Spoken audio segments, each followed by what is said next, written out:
Hello everyone, and welcome to this episode of Power to the People. I'm your host, Corbin Snardon, giving you the information that you need to empower your community. Today we have special guest, Mr. Dujuan Thomas here, a celebrity interviewer as well as social media profile. So thank you for coming on the show today. Thank you for having me. Awesome to have you. Of course, I'm always going to promote former students from the Paducah area, so just want to mention he did come through Paducah Public Schools, which I'm proud to say that, tornadoes, go Tornadoes. But bringing you back on here to the show, wanted to get into the role of social media and talking about how social media influences us in this age. But before we get to that, why don't you tell us a little bit about yourself and what you do? So I'm a social media influencer, I'm a YouTuber, and most importantly, I'm a celebrity interviewer, and I just do a lot with social media and videos and editing and all sorts of things like that and social networking. So, okay, how did you get started into that? I don't even really know. It started, I think, in high school because that's when, Instagram was really starting to come up, and I would start like meme pages because that's when memes started up. And I was like, oh, I can get people to follow this page. And then from there, I started going into my own personal page as the years progressed. I got into college, and I was like, social media is a business now. Like, it's not just for fun. It's actually, you can make money doing social media. So I've just evolved with it since about high school. So. Okay. We know that almost every young adult and teenager pretty much has social media. So you've transitioned to more of a business model side for social media and applying that for income. Now, we got a lot of people that think they're Instagram models, or we have a lot of people that make YouTube videos or do some of the same things that you mentioned. What is the difference between just a casual social media person versus somebody that's actually going to the business model like you?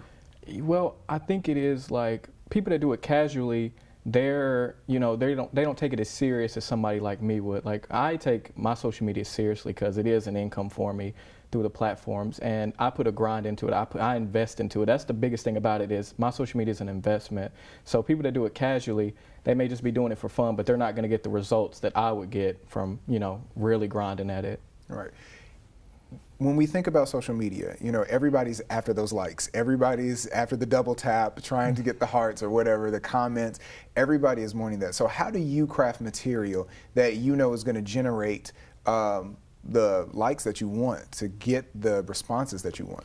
Yeah, definitely. It's like a gamble because all three social medias are different. So with Facebook and on YouTube, Facebook and YouTube, I post my celebrity interviews, and it just depends on if they hit with people or if they don't, and it's just a risk. And I started this as a hobby. It was just fun. I love film, and I'm able to network with so many people, so I thought, why not put those together, get on camera with these celebrities, and promote myself while also getting footage for people that like these people, How do you craft a response that you're looking for? When you're putting out a video, how do you craft it to get the likes that you're generating, that you're wanting to generate? Right. So it's hit and miss. It's really a gamble with certain content. So with videos, with my celebrity interviews, it's if the people like those individuals that I'm filming with, or if it even reaches. Because sometimes with the social networks, it's hit and miss with it. And then with my Instagram, like if I post photos, it just depends on the time of day. It's a lot to it. It's like an algorithm with it, and you got to really look into your insights to see, what's the best time to post something and when's the most engagement on your page, what time that is. So it's a gamble really until you got to learn your stuff. Everybody's different with it. You mentioned something very key right there. Like you mentioned, like algorithms and posting on the right time. Now, in business world, we're going to call that metrics, and we're going to look for what are the right metrics. It's almost as if you're crafting something as intentional as, like, say, a retail product. Everybody has a cell phone, but certain people like certain brands of cell phones. Some people may want Droid, some people may want iPhone, whatever your preference is. But the people that market that know when the best time to market it is. They know when people are going to purchase it. And it sounds like you're doing the same thing with your social media page, trying to figure out what the best time is to post, what people are going to watch. So what do you find is the best time to post? For me, it's usually either on Wednesdays or sometimes on Fridays at around 3 p.m. Because it's really like, now that school is back in session, it's kind of the time when people are getting out of school, getting on their phones, and that's when the most traffic is on social media. So for me, that's pretty much the best times. Okay. Who would you say your target audience is? Now, you said, Wednesday after school, so I'm assuming a lot of probably school-age kids, teenagers, but is your audience broader than that, or is it targeted towards that demographic? I'm really broad with it. Like my demographic spreads throughout the whole United States, so it's really with that timing with everything. Because parents are getting out, parents are picking up their kids from school and stuff like that. And then my demographic is just really broad since I do so many different things. So. Okay, so let's jump into a tough question here.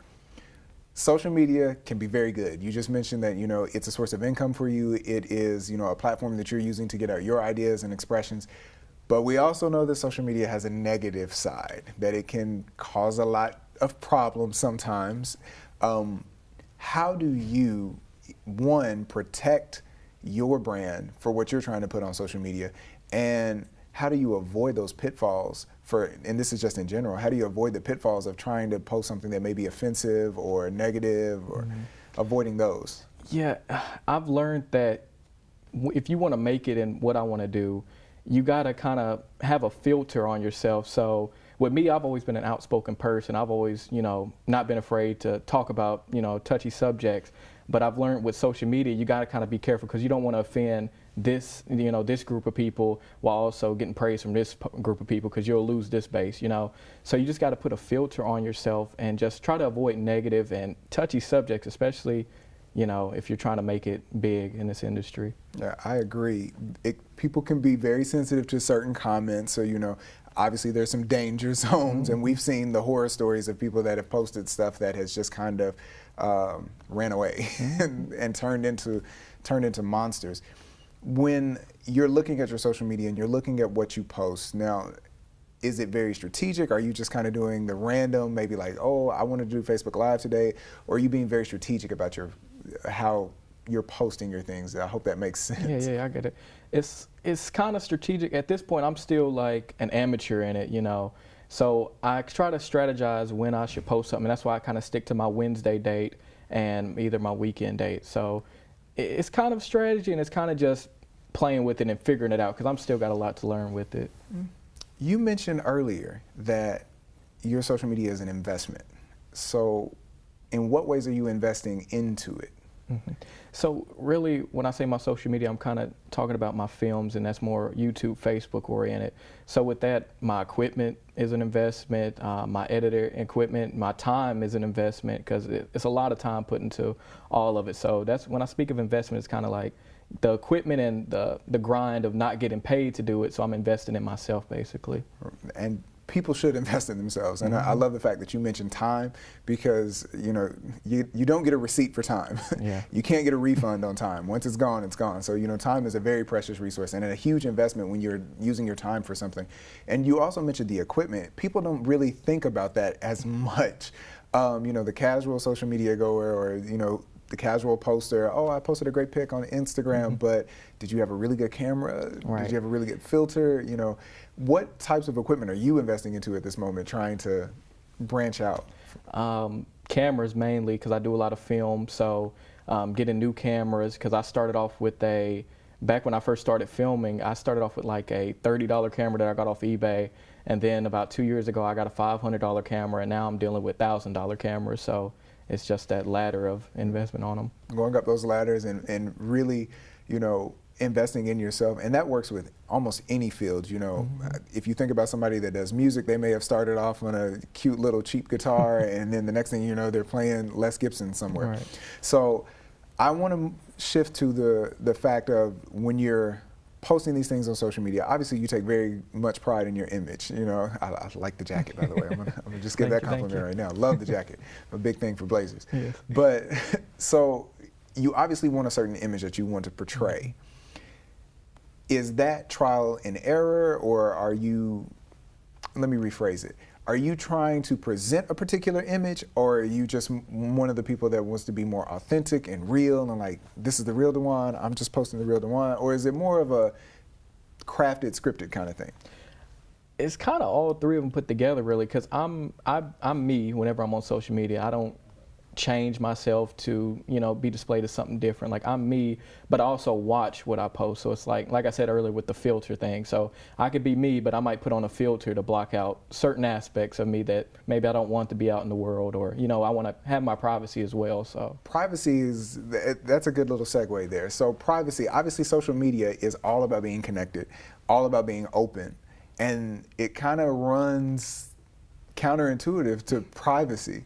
How do you maintain a personal life when everything is online? Yeah, I mean, you know, I ain't putting my address out there on no videos or anything. So, you know, and I'm not as big as, you know, some people may be, like the people with 1 million subscribers on YouTube or 1 million followers and all that. But there's still that case of privacy. Like, I'm not putting out certain things that maybe somebody could find me, and, you know, because it gets dangerous with that, especially in our day and time. So you just got to be careful of what you post and everything. I agree. I think people sometimes don't consider just how much information we put online. And once it's there, it's there. You know, once you're posting those things on social media, you know, you mentioned your address. I'm not posting my address on there, but we see so many people that hit the location button. I'm like, you're telling me where you are. You know, if somebody wanted to, they could just roll up. So obviously, you know, making safe practices on there. But I want to go a little bit deeper even into the privacy question. So you're posting these videos, and obviously people are going to comment on it. You're going to get your likes and your shares, and which is what you want, but you're obviously going to get comments on that. How do you filter the comments? Because people can say whatever. So obviously some comments are very good. Some comments may be not so good. How do you filter that and use that to drive more content that you're creating? Yeah, so I can say with a video that I posted recently with Dog the Bounty Hunter, and the comment section was, I think it's almost at like 500 comments of people, you know, kind of bashing me for the way my video went. And first off, I ignore negativity and I just take it and I use it as fuel to keep going. And the negative stuff and all the comments and everything, you know, I just use that to keep building on top of it. And I just, anything that's not positive towards me, I just ignore it. And, you know, really those comments are just boosting my stuff. So it doesn't matter what they say. They're really helping me by commenting in general. So it sounds like you're following the first rule of public relations. There's no such thing as bad PR, is what I was taught. So obviously even the negative comments are boosting your page because they had to have watched it to do it. So, you know, they're kind of helping you out. When you're looking at your own content, if you're going back and looking at it and sometimes reviewing those videos, do you find yourself critiquing your work really harshly? Are you your own worst critic, or do you go to a friend and like, hey, look at this video before I post it real quick? Or do you think, how do you think this went? Really, when I first make a video, I always send it out to my closest friends and I'm like, oh, what do y'all think of this? And I just get their little feedback. They don't go too deep into it, but like after I've posted a video, maybe some of my earlier videos I go back and look at recently, you know, often, and I'm like, wow, like I've gotten so much better, and I use stuff from those videos to be like, okay, I need to work on this, I need to change this, I need to improve that. So it's all for improvement, really. Good. I'm all for improvement. We always have to look at, you know, what we do well and improve upon that, but we also have to look at what we're doing wrong and try to craft our way around that.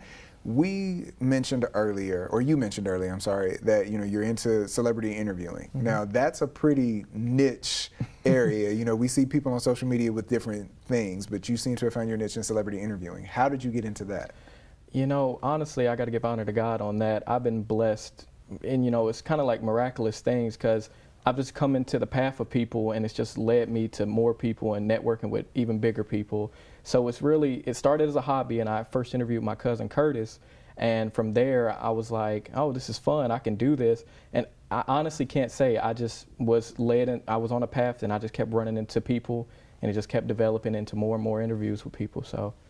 Well, and it seems like, you know, I've seen some of your work, and so you're, you know, you're crafting your way around and making your way around to different celebrities and things. Now, sometimes you may get that run in at like, oh, I saw so-and-so at the airport, and can I ask you a question real quick? When you're interviewing celebrities, how do you generate what questions you want to ask?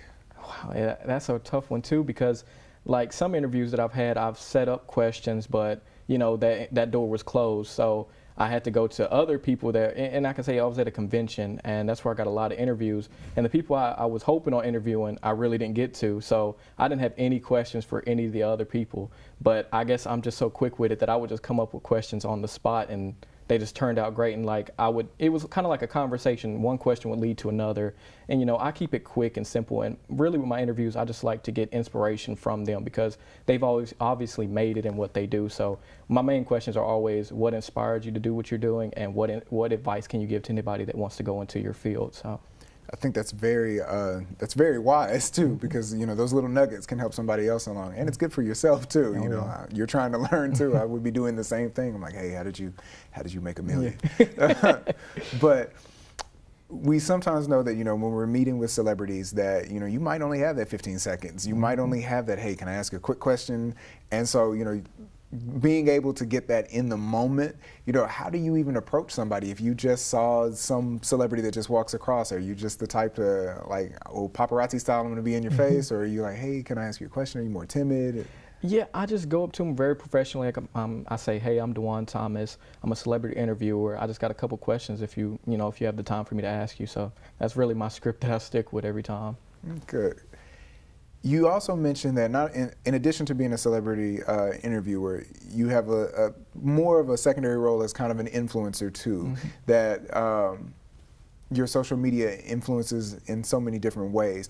What is an influencer exactly? That's a term that's being used a lot more now on social media pages. Really, an influencer is just somebody that influences people. So for me, like a brand that I recently modeled for, Anywhere Faith, I wore their clothes, got photos made in it, and then I posted it to my social media and linked it to their page. So my goal was to just drive clients to their page. So really, I'm just influencing people of what brands to buy, you know, and it's really stuff that I like. So if people follow me, they're gonna be influenced by my beliefs, my thoughts, and everything. So using your platform as a way to endorse somebody else's product, it seems to be a thing now that is really gaining a lot of traction.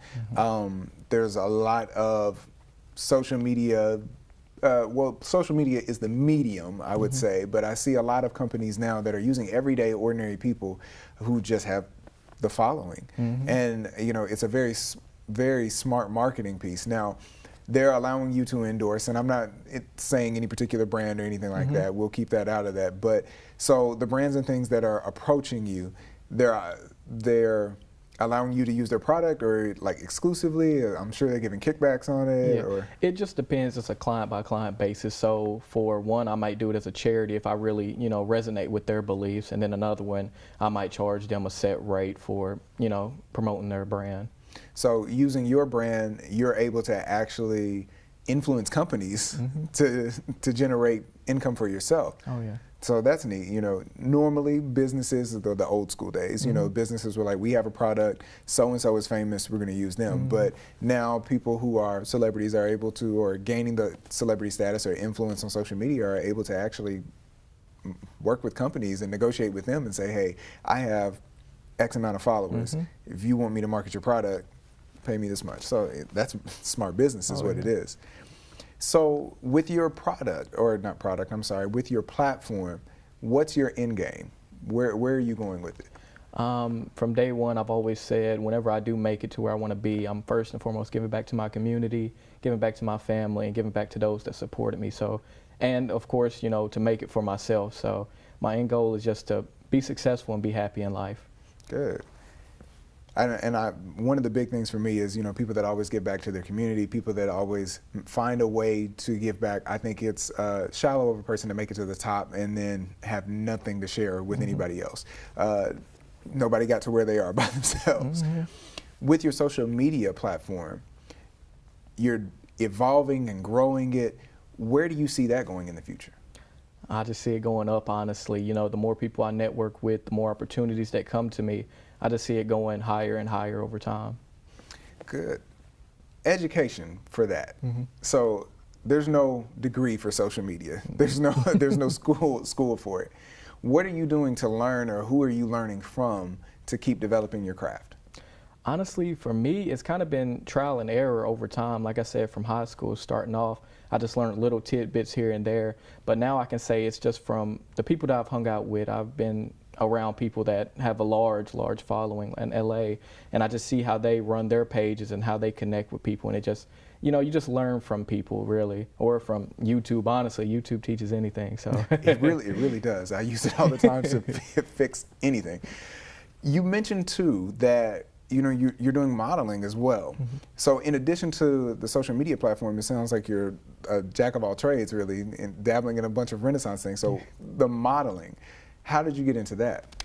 You know, again, God blessed me with the opportunity to go out to LA back in October of last year, and I walked the runway in LA Fashion Week, and it was just from knowing certain people, and I got connected with certain people, and they took me out there, and from there I met designers and producers of shows, and one of the designers actually contracted me, so I was flown back out in December to do some shoots with his brand, and from there I just met more people, and then also brought a show to Paducah back in July, the Mente Fashion Show. So it's just been developing since then. Yeah, I heard a lot of great things about the fashion show. Although I wasn't able to attend myself, I heard quite a few things about it. And I think even bringing something like that to Paducah is a much needed, it's a much needed thing. You know, we don't get a lot of stuff here in this area that are like that. And I think it's so great for people here to be able to see different designers and different fashions and things like that. And just to get some nice things going on, really, you know, because we don't have a lot of that here. I love something that you mentioned, though, that's a really key thing that really ties into your role as an influencer. You talk about how you network with a lot of people and that you've met a lot of people. And I've always told a lot of my students, your network increases your network. So, you know, being able to keep those connections with people. Now, some people are better at connections than others, but now you mentioned that you network with a lot of people. How do you maintain those contacts? What's your method of networking? How do you do it?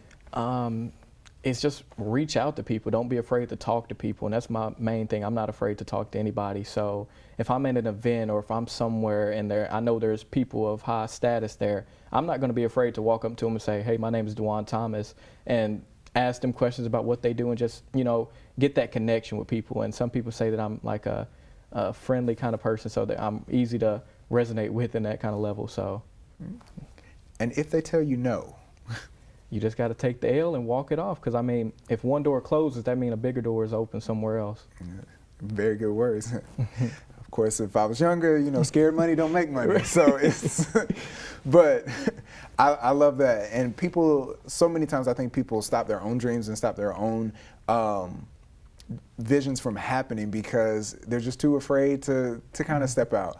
You know, granted, everybody's not the extroverted person that can go up and talk to somebody, but if you've got a dream, you got to go for it. You can't be afraid to hear no. You can't be afraid to take the L sometimes, because sometimes you do, and it's okay. But that doesn't mean that you're taking L's forever. You know, one loss isn't meaning you're losing the war. It just means you lost the battle. Get back in the game. I love the fact that you're combining a lot of your things together. So, you know, you're using modeling, you're using your social media. You mentioned that earlier that, you know, you were in school and college, and that are you studying film? Yeah, communications, but focus in film. So you're putting all of that together into what you're doing now.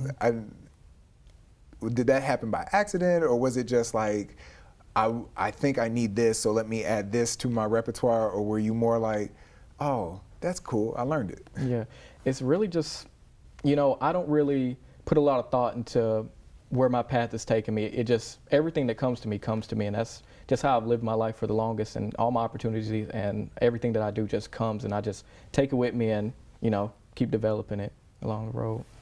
Good. So, in the short term, for your social media, what are your big goals and next steps? I mean, for my YouTube, I'm trying to get to 1,000 subscribers on there. I'm close.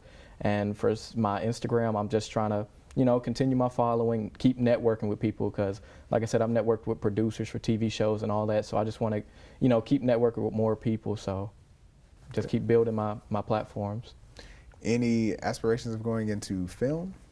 Yeah, I'm very independent now. I'm actually working on some documentaries and other little projects here and there, and then also have clients that have me come and interview them for their company or their brand, and then they use my videos to promote them, you know, use it for themselves. So that's really neat. That's really cool.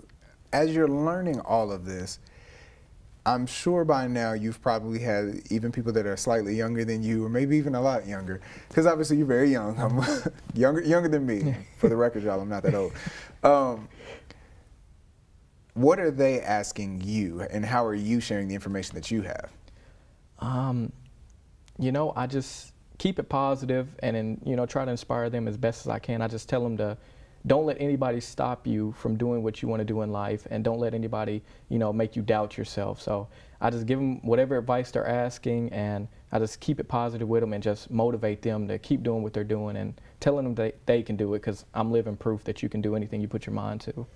I think that's it's such a good way to say it, and I think sometimes people think that, oh, it's cliche to say you can put your mind and do anything you want to do. I was like, no, it's pretty true. If you don't mind me asking, how old are you? I'm 21. Okay, so 21, already moving up, climbing the ladder, ran into a bunch of celebrities, doing the celebrity interviewing, building a platform. So, you know, you are living proof that people can actually, you know, make something out of themselves, and they don't have to be 80, 90 plus years old to say that I did something with my life. Like, you're already doing it. With some of the time that we have left, I would love for you just to kind of speak on, I know you mentioned that you've heard no a couple of times.